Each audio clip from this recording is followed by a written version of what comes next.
తాకట్లో ఉన్న మీ బంగారాన్ని విడిపించి ఆ రోజు ఆన్లైన్ రేటుకి కొంటాం. Sharma gold company.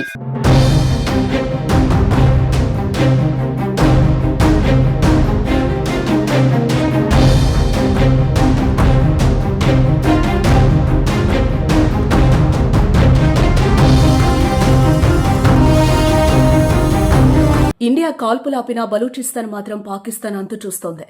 Balochistan liberation army చేస్తున్న దాడులతో పాక్ అట్టుడుకుతోంది. పాకిస్తాన్పై బాంబుల వర్షం కురిపిస్తోంది. 39 ప్రాంతాల్లో BLA భీకర కాల్పులు చేస్తోంది. పలు కీలక రహదారులను కూడా తిరుగుబాటుదారులు దిగ్బంధించారు.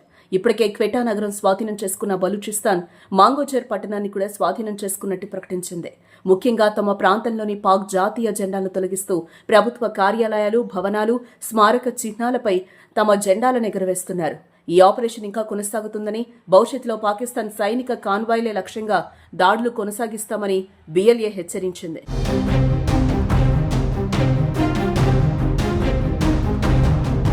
స్థానిక పోలీస్ స్టేషన్ను తమ నియంత్రణలోకి తీసుకున్నామని, కొందరు పోలీసులను బందీలుగా పట్టుకున్నామని కూడా BLA వర్గాలు వెల్లడించింది. కొందరు పాక్ సైనికులను బాంబులు పెట్టి లేపేసిన వీడియోలను కూడా బలూచిస్తాన్ ఇటీవల సోషల్ మీడియాలో పోస్టు చేసింది. మొత్తం నెల రోజుల్లో 100 మంది పాకిస్తాన్ సైనికులను హతం చేసినట్టు బలూచిస్తాన్ లిబరేషన్ ఆర్మీ చెప్పుకుంటోంది. బలూచ్ మెరుపు దాడితో పాక్ జవాన్లు ఉక్కిరిబిక్కిరవుతున్నారు.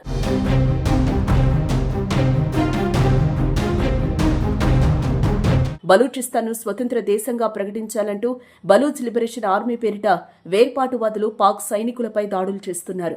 కొన్ని చోట్ల పాకిస్తాన్ ఆర్మీని బలూచ్ లిబరేషన్ ఆర్మీ సాయుధులు తరుముతున్న వీడియోలు వైరల్ అవుతున్నాయి. అయితే బలూచిస్తాన్ ప్రకటనలపై, దాడుల వార్తలపై పాకిస్తాన్ ప్రభుత్వం నుంచి ఇప్పటి వరకు ఎటువంటి అధికారిక ప్రకటన వెలువడలేదు. అటు సైన్యం కూడా ఎటువంటి ప్రకటన చేయలేదు.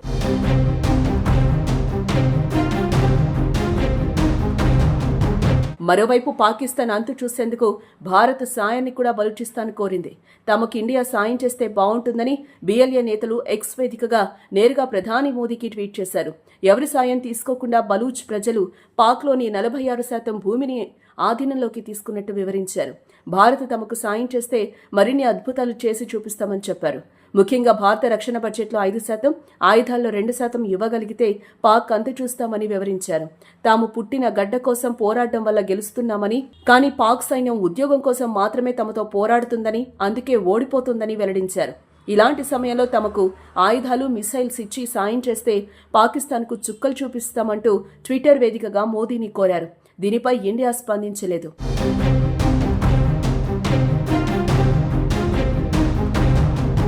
బలూచిస్తాన్తో పాటు తెహ్రీకే తాలిబాన్ పాకిస్తాన్ అనే తాలిబాన్లు కూడా పాక్ సైనిక స్థావరాలపై TTP ఉగ్రవాదులు మొదట లేజర్ రైఫిల్స్ తో 6 సైనికులను హతమార్చి అనంతరం తేలికపాటి ఆయుధాలతో మిగిలిన వారిపై మెరుపు దాడికి పాల్పడ్డారు. ఈ దాడిలో మొత్తం 10 మంది సైనికులు హతమయ్యారు. ఇలా సొంత దేశంలోనే అంతర్యుద్ధంతో పాకిస్తాన్ ప్రమాదంలో పడింది. దీనికి ఇండియాతో పెట్టుకుని మరింత నష్టాన్ని చూసింది.